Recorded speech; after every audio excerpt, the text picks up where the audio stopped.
Oi, pessoal! Mais um Guilherme Ferreira Entrevista no Ar. E hoje o meu convidado é o ator Werner Schunemann. Werner também é roteirista e diretor. Ele tem 41 anos de carreira, com trabalhos de sucesso no teatro, no cinema e na televisão. Werner ficou nacionalmente conhecido ao interpretar Bento Gonçalves na minissérie A Casa das Sete Mulheres, na TV Globo, em 2003. Para quem não sabe, Werner é formado em História pela Universidade Federal do Rio Grande do Sul. Ele lecionou durante 3 anos, ao mesmo tempo em que seguia com seu trabalho no teatro. Vamos saber um pouco mais da carreira dele a partir de agora. Werner, seja muito bem-vindo. Obrigado a todos aí. Obrigado pelo convite, é um prazer. Eu quem agradeço. Ô Werner, você, como eu falei na abertura, você é formado em História, você deu aula durante 3 anos. Quais são as lembranças que você traz dessa época? Olha, lembranças muito boas. Aquela foi uma época, eu era muito jovem, eu ainda estava terminando o curso quando eu comecei a lecionar. Eu fazia cinema quando eu comecei a lecionar e fazia teatro. Então, essas coisas todas aconteciam diariamente. Diariamente eu tinha curso, diariamente eu dava aula, diariamente fazia cinema e teatro. Então, o que eu lembro foi de não dormir. Eu lembro basicamente disso e de um grande...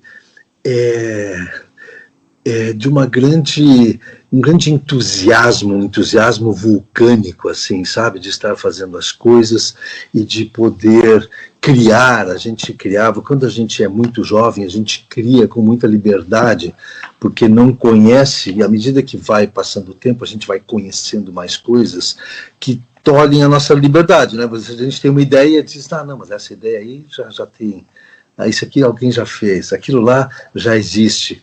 Quando a gente tem 20 anos, a gente não sabe tanta coisa assim do que já tem, do que alguém está fazendo ou do que já existe. Então, esse vulcão que eu fiz referência, ele é muito prazeroso nessa época, né? E a gente experimenta tudo, né? Experimenta na vida pessoal, experimenta na vida profissional, experimenta na vida artística. Foi um período esfuziante mesmo. Você tem a sua primeira peça, né? A sua primeira peça foi Forca, Os Fortes, em 1979. Você participou dos grupos de teatro Faltou João e Vende-se Sonhos. Que bagagem que o teatro te deu para a sua vida artística, Werner? A disciplina. Né? A disciplina como forma de liberdade, nas palavras do Renato Russo, sabe? A disciplina para permitir que você crie livremente, para permitir que você não esteja sendo atrapalhado por você mesmo, né? E o teatro me deu muito isso. E o teatro, ele possibilitou uma entrada em questões que eu gosto de investigar até hoje, sabe? Que são as idiosincrasias, os mistérios do ser humano através dos personagens. Isso me atrai até hoje. Isso na verdade, é o que eu busco também como espectador e como, sabe, quando eu vou a uma exposição de artes plásticas, quando eu vou a um happening, quando eu vou ao teatro, ao cinema, ou assisto televisão, eu busco penetrar um pouco ou jogar um pouco de luz nessas penumbras humanas que estão dentro de nós. E o teatro, nessa peça Forca, Os Fortes, era basicamente uma peça política, mas já tinha esse questionamento, esse autoquestionamento de personagens que, posicionados politicamente, interiormente não tinham tantas certezas assim. Ou pelo menos as certezas não eram tão fortes, ainda que fossem certezas, elas não eram tão fortes, o que torna eles mais ricos e torna eles até mais inteligentes. Ô Werner, ainda em teatro, a sua última peça foi em 2015, Querido Brahms, que você fez com o Olavo Cavalheiro e com a Carolina Kerstin, e direção do Tadeu Aguiar. Você interpretou Robert Schumann, um compositor de música clássica que beirava a loucura. E a peça mostra ou sugere um triângulo amoroso entre o seu personagem e os personagens da Carolina e do Olavo. E você falou na sua resposta anterior, sobre o mistério que te move a pesquisar a vida desses personagens. Foi um dos motivos que fez com que você aceitasse o convite para interpretar o Robert Schumann no teatro? Foi. Essa peça, ela aborda os últimos dias de Schumann antes da auto-internação. O Schumann, ele mudava de comportamento em minutos. E ele era extremamente apaixonado, passional pela música, pela arte, né? O jornal que ele criou naquela época, a primeira revista sobre arte literária, literatura da história, ainda é editado até hoje. E ele criou teorias a respeito da combinação dos vários gêneros artísticos que mais tarde o Wagner, Stravinsky, esses caras vão tentar fazer a arte total, né? O Wagner principalmente. Mas Schumann, com essa loucura dele, ele vai, quando ele está no momento do surto de entusiasmo e de visões a respeito das possibilidades da arte e da importância da arte, não só na vida do artista, mas principalmente, que é o que importa, na vida das outras pessoas, isso era fascinante, era muito interessante. E eu quis sempre fazer um personagem que parecesse, a cada momento, mesmo quando ele tinha então as crises em que ele chorava e se lamentava, ou quando ele fazia declarações de amor para ela, para Clara Schumann, a esposa, que a gente percebesse que ele existe, que a gente conhece pessoas, que faz sentido esse homem, apesar de ser completamente fora da casinha, né? A Clara Schumann, na vida real, era uma das grandes concertistas da Europa. Ela viajava pela Europa dando concertos e assim, inclusive, conseguia sustentar o Schumann, porque o Schumann tem sinfonias, tem concertos de orquestra e piano, tem tudo, mas e aquilo começou o fato dele se comportar daquela forma e ter faniquitos, às vezes na plateia, às vezes no palco, começou a deixar ele no ostracismo, né? E ela era mais famosa que ele, né? Como? A Clara era mais famosa. A Clara, a pianista, ela era mais famosa que o Schumann. Sim, mais popular, né? Ele tinha um grande prestígio no meio, mas ela era muito mais popular. Ela levava multidões para as salas de concerto e era convidada para os grandes eventos das cortes de toda a Europa. E ela teve, de fato, um romance com o Brahms. Isso, quer dizer, de fato, é o que se sabe, se imagina hoje, quase com certeza que ela teve. Mas quando o Schumann morreu, terminou o romance. Apesar dos dois estarem morando na mesma casa, terminou, ela nunca mais se casou. E o Brahms, que era profundamente apaixonado por ela, e era o garoto que era o discípulo do Schumann, né? Por isso que ele vivia na mesma casa. O Schumann acolheu o garoto para que ele desenvolvesse a sua arte e depois se transformou num grande compositor, maior do que o Schumann até, mas o Brahms também nunca se casou. Aquela foi uma paixão típica do século XIX, né?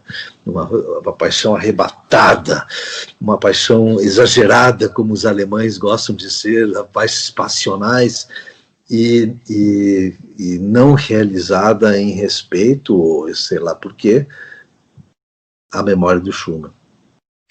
Ô Werner, e como a sua formação em história te ajuda a compor personagens como esses, personagens históricos, personagens que existiram? Ajuda muito, muito porque eu sei como pesquisar, né? Eu sei como colocar os personagens dentro de um contexto, porque o contexto eu conheço. Eu posso até até aquele momento não conhecer muitos detalhes do personagem, mas o contexto eu conheço, contexto histórico. Agora eu vou afirmar uma coisa assim, sem sombra de dúvida, me ajuda até hoje a compreender o contexto e os personagens. Se eu vou fazer um personagem contemporâneo hoje, digamos, o pai de um surfista, eu vou entender o contexto através do meu treinamento como historiador e vou entender o personagem e o personagem do filho através desse contexto também. A minha vida real, ela tem a ver com isso, sabe? A maneira como eu entendo o mundo, a maneira como eu percebo as alterações do mundo, a sociedade, a economia, isso tudo tem a ver com a minha formação de historiador. A história é um curso de uma abrangência sensacional. Ô Werner, e foi essa formação em história que te ajudou a fazer a microsérie sobre Lutero em comemoração pelos 500 anos da Reforma Protestante? Sim, Lutero é um personagem sensacional, né? Um personagem contraditório, um personagem, ao mesmo tempo que você pode se insurgir contra ele e dizer que é um absurdo isso que você leu. Imediatamente depois você vai ler sobre as propostas de educação livre e de educação para meninas, que na época era proibido. Todas as propostas educacionais, propostas de organização social são cativantes. E esse tipo de personagem, você percebe melhor que ele existe de fato, né? Que ele existiu de fato, porque ele não é uma superfície plana, ele é um poliedro. Ô Werner, você está no ar, né, a série A Bênção, no Canal Brasil, no Globoplay também. É uma série de 8 episódios, uma série do Frederico Ruas e do Léo Garcia. Você faz o Lerner, que é um vilão, é um cientista que junto com um outro cientista, criou um medicamento experimental que bloqueia o medo da morte. Foi uma série gravada antes da pandemia e, coincidentemente, foi lançada nesse período tão difícil que o mundo vive. Você acredita que a bênção ela pode ajudar a refletir esse momento difícil que o mundo vive? Eu acredito que sim. O Lerner, a bênção, é o nome da droga. Ela acabou sendo chamada de a bênção porque parece inicialmente uma bênção. E depois vai se vendo que ela tem todos esses problemas derivados daí. A semelhança que tem com a época atual na pandemia, eu acho que se resume ao fato de que para a atual pandemia também se faz pesquisa, mas não se faz pesquisa não se está conseguindo fazer pesquisa para mudar o comportamento humano, mas para manter o que nós temos até hoje, a vida assim como a temos até hoje. Nós não queremos que morram 2 bilhões de pessoas nos próximos 10 anos. Nós queremos salvar essas vidas. Não queremos mudar o comportamento, queremos buscar maneiras de nos proteger do vírus. E nos proteger antecipadamente, que é a pesquisa da vacina, já que não vai ter cura, mas vai ter tratamento. A vacina é uma maneira de não sofrermos a infecção, né, a contaminação. Então, eu acho que vai até aí. O fato de haver pesquisas muito sérias, muito eficazes, segundo os exames e os testes, né, as testagens que estão sendo feitas, e nós vamos ter boas surpresas daqui a 1 ano, daqui a 2 anos. Mas a bênção é uma outra coisa. A bênção pretende mudar o comportamento, né? Por isso que são neurocientistas que fazem a pesquisa. O Aldre Nascimento e eu, né, somos sogro e genro, e estamos pesquisando juntos. Ele é um bioquímico de ponta, e eu, um neurologista, o Lerner, né, um neurologista, fazendo essa pesquisa, mas para mudar um comportamento que é uma coisa muito arriscada, sabe? Interferir geneticamente em algo é muito arriscado, ou interferir em alguma sinapse cerebral para mudar a atitude, assim como há 60, 80 anos se descobriu que poderia fazer lobotomia para resolver problemas de pessoas que incomodavam a sociedade, cortavam as ligações dos dois lóbulos frontais, onde está o comando dos comportamentos e das emoções, e transformava as pessoas numa espécie de amebas, sem sentimentos, sem nada. É sempre a mesma busca. E a Bênção é uma bela série. É muito legal mesmo. Agora vamos falar de telenovela, de minissérie, dos seus trabalhos televisivos. Você disse uma frase, Werner, que eu achei sensacional. A ficção mistifica. A ficção pega um personagem e transforma ele em um mito. Você acredita que Bento Gonçalves foi transformado em um mito durante a exibição de A Casa das Sete Mulheres? Totalmente. Bento Gonçalves foi tratado como mito na minissérie, porque era um grande recurso narrativo que a Maria Adelaide desenvolveu. Foi porque assim, eu posso falar como historiador, Bento Gonçalves não era daquele jeito. Bento Gonçalves, assim, começa pela figura física. Bento Gonçalves era um baixinho, cabelinho curto, não com aqueles cachos imensos que eu estava usando, não usava barba, usava costeletas grandes, não tinha aquela relação amorosa, sensacional, que na minissérie o Bento e a Caetana, que era a Eliane Giardini que fazia, tinham, e Bento Gonçalves tinha um outro tipo de postura, muito mais vacilante, no que diz respeito a toda aquela guerra, toda aquela revolução. Ele era muito mais, como eu vou dizer, muito menos heróico, né? Apesar de ser um herói brasileiro importante, né? Eu acho, porque essa frase eu falei um pouco como resposta a quem acusava a série, a minissérie Casa das Sete Mulheres, de mistificar. Eu disse, não, mas tá certo, se fosse um documentário histórico, estaria errado fazer isso. Se fosse uma análise sociológica ou econômica, estaria errado mistificar. Temos que trabalhar com fatos, com dados e com números. É praticamente ciência. Mas quando nós falamos de ficção, nós falamos do imaginário, o imaginário coletivo. E aí a mistificação faz parte, assim como faz parte a poesia. Eu destaquei dois personagens aqui, que particularmente eu gosto bastante. Eu gostaria, por favor, que você comentasse como foi fazê-los. O Sullivan, de Eterna Magia, e o Alcino, de Tempo de Amar. O conselheiro, né, do Tempo de Amar. O conselheiro vou começar por ele, então. O conselheiro foi um trabalho muito legal, ele era um homem muito íntegro. Esse conselheiro, eu quis fazer ele, de novo, a mistificação.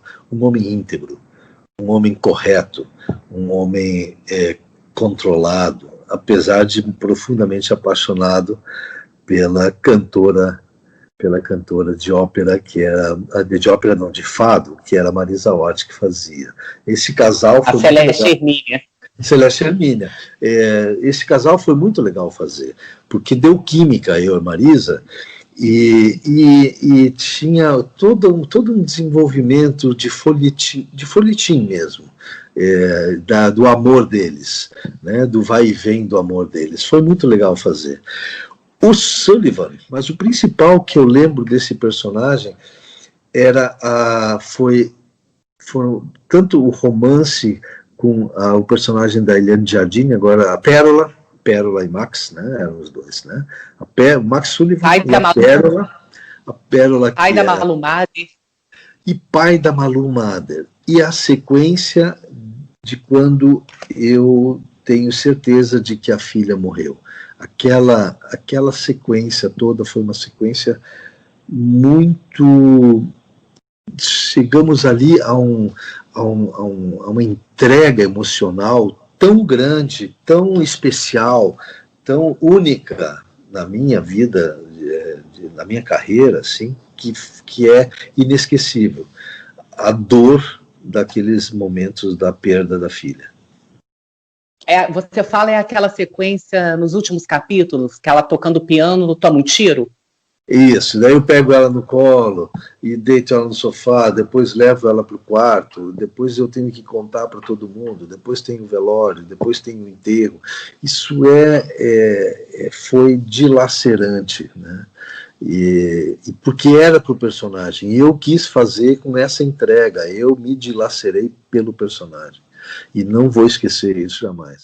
E a gente está, então, desses seus personagens históricos, para falar de 2 vilões que você fez, que mostra toda a sua versatilidade como ator, o Saulo de Passione e o Oswaldo de Babilônia. Fazer vilão, Werner, te dá uma liberdade maior para criar tipos? Fazer o vilão, sabe o que é legal em fazer o vilão? Você acaba tendo uns exageros de comportamento que consegue transformar em uma coisa meio engraçada. Então o Saulo era um vilão, o Saulo era pedófilo, o Saulo era realmente um homem do mal. Só que ele tinha um jeito do dia a dia, de entrar pelas portas, assim, a Fernanda Montenegro dizia que parecia um vendaval, o jeito que entrava pela porta, era um vento minuano, que tem lá no sul, o vento minuano, que é uma coisa que eu curto fazer, porque ele fica atraente, né? Ele fica simpático, atraente mesmo, carismático, sendo um vilão. Isso traz para mim, como pretenso espectador, essa coisa que eu não gosto de fazer personagens planos. Eu acabo mexendo com eles para criar dubiedades, para criar contradições, para criar um comportamento não uníssono, sabe? Que sempre mal, sempre... De vez em quando fazer uma palhaçada. No caso do Oswaldo, isso é muito mais, porque já estava escrito dessa forma, tem umas sequências todas, com os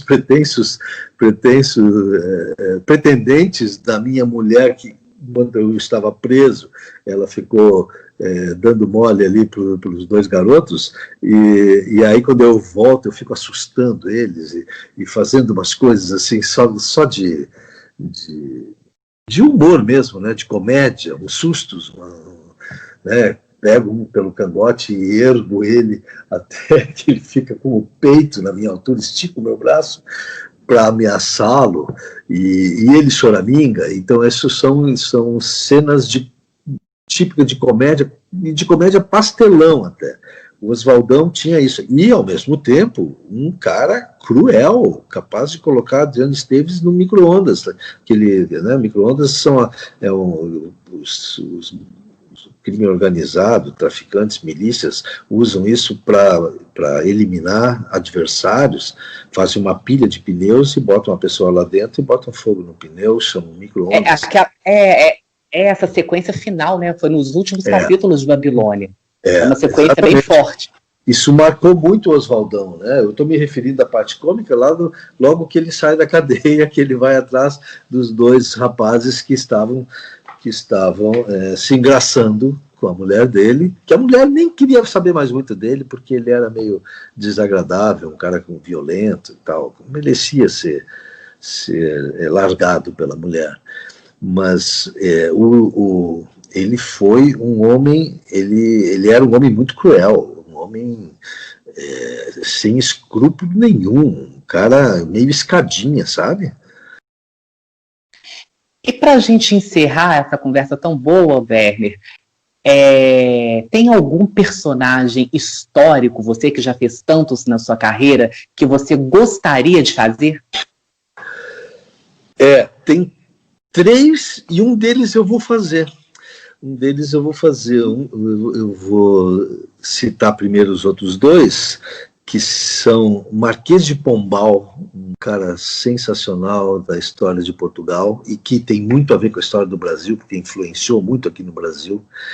E um colega, um iluminista, um grande intelectual, e também um colega intelectual iluminista dele aqui no Brasil, Zé Bonifácio de Andrade e Silva, o chamado Patriarca da Independência. Gostaria muito de fazer. O Zé Bonifácio praticamente bolou o Brasil. Não foi Dom Pedro I, foi Zé Bonifácio. Dom Pedro I foi um parceiro, era um cara razoavelmente bem preparado também, mas Zé Bonifácio era um intelectual por trás. Foi quem organizou a ideia desse novo país. E o terceiro que eu vou fazer é Dom Pedro II, que é um personagem trágico, aquele menino largado pelo pai em 1831, Dom Pedro I volta para Portugal e deixa o menino aos cuidados de um padre, e o menino vai ser o príncipe regente com 5, 6 anos de idade. Ele vive sozinho, trancado naqueles palácios, não tem criança, não tem pai, não tem mãe, olha, e vai direto para o fim. Ele sabe o tempo todo, toda a vida dele, desde adolescente, que não vai durar, que a república é inevitável, porque é um movimento mundial, o movimento das repúblicas, ou então de transformação das monarquias em monarquias constitucionais, né, parlamentaristas. E esse eu vou fazer um filme do Bruno Souza chamado O Martelo e a Coroa. A coroa é o Dom Pedro II, o martelo é Nietzsche, e os dois conversam num vagão de trem. É um filme, o Bruno é mineiro, é aí de Minas, e a conversa dos dois num vagão de trem, em longa-metragem. Vai ser sensacional. Eu tenho até agora sinopse, porque estão fazendo e refazendo o roteiro.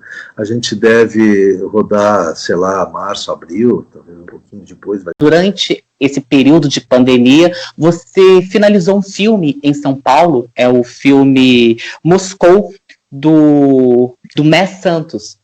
É um filme que foi rodado em 12 dias, algo até inédito para o cinema nacional. Eu queria que você falasse um pouquinho do seu personagem e o que você acha, né, qual foi a sua visão dessa nova forma de fazer cinema, já que esse filme não veio, né, o dinheiro não veio das leis de incentivo à cultura, foi um filme que veio de investimentos privados. Aí eu gostaria, por favor, que você falasse um pouquinho do seu personagem e dessa nova forma de fazer cinema. Bom, o personagem é muito legal, um filme de gangster, né? Ele é um gangster, ele é o boss, ele é o chefão, ele é descendente de russos, da máfia russa, e com mãe italiana, da máfia italiana. Então ele é uma espécie de síntese muito assustadora dessas duas máfias, né? E o filme tem algo muito interessante, que joga muito com códigos e clichês dos quadrinhos, e tudo funcionando de forma não parecendo códigos e clichês. Tudo está extremamente integrado. Foi muito bom de fazer, muito difícil o meu personagem. Ele basicamente tem monólogos grandes, de páginas e páginas em cada cena. Mas me deu muita satisfação. Eu fiquei realmente muito impressionado com a direção do Messi. O Messi é um cara que vem de clipes. A produtora é uma produtora de clipes. Eles financiaram o filme de uma forma, veja bem, ele é um filme baixo orçamento, mas ao contrário do que normalmente acontece com os baixos orçamentos, os BOs, eles, por reduzirem o tempo de gravação e otimizarem o tempo de gravação, não precisam pagar pouco pela mão de obra. Todo mundo recebeu normal, cachês, tudo certo, porque o custo geral do filme foi diminuído pelo fato de ter sido feito em 12 dias. Ele atrasou no último dia 23 minutos. Eu não acreditava que fosse possível, sabia? Quando eu comecei a fazer o filme, eu tinha certeza que eu ia acabar filmando no mínimo 50% a mais. E não foi assim. Apesar da dificuldade das cenas, isso significa um domínio que a equipe tinha, e era uma equipe reduzida em função dos protocolos sanitários, era em plena pandemia, São Paulo estava saindo do fechamento total, criaram-se protocolos para poder fazer cinema. E é um filme bonito, tem uma fotografia bonita, uns movimentos de câmera legais. Eu estou com muita expectativa nesse filme. Eu tenho falado com o mestre de vez em quando, eu tenho muita expectativa desse filme, porque acho que vai ser um filme diferente do que a gente está acostumado assim no cinema brasileiro, ou pelo menos um filme que raramente tem no cinema brasileiro, filme de gangster, né? Passa numa metrópole não identificada, mas que é São Paulo, a gente percebe até pelos edifícios que é São Paulo, tem turnas aéreas em movimento por dentro das avenidas, lindas, lindas. Então, ele realmente vai dar o que falar. Ô Werner, eu quero muito agradecer a sua gentileza, a sua presença aqui no meu canal. Muito obrigado. Obrigado você, é um prazer, obrigado por toda a audiência aí, por todos os espectadores, é um prazer sempre conversar. Muito obrigado. Ô Werner, por favor, deixa o seu contato de rede social, para que as pessoas sigam você. Eu tenho no Insta, é Werner Schunemann Oficial, e no Face é só Werner Schunemann. Maravilha, Werner. Muito obrigado, e a você que assistiu essa entrevista, o meu agradecimento sempre muito especial. Se você gostou, dê o seu joinha e, por favor, inscreva-se no canal. Os contatos que o Werner Schunemann disse aqui na entrevista, claro, estarão descritos para você assim que o vídeo for ao ar. Nós vamos nos encontrar, se Deus quiser, na próxima entrevista. Um abraço e até lá.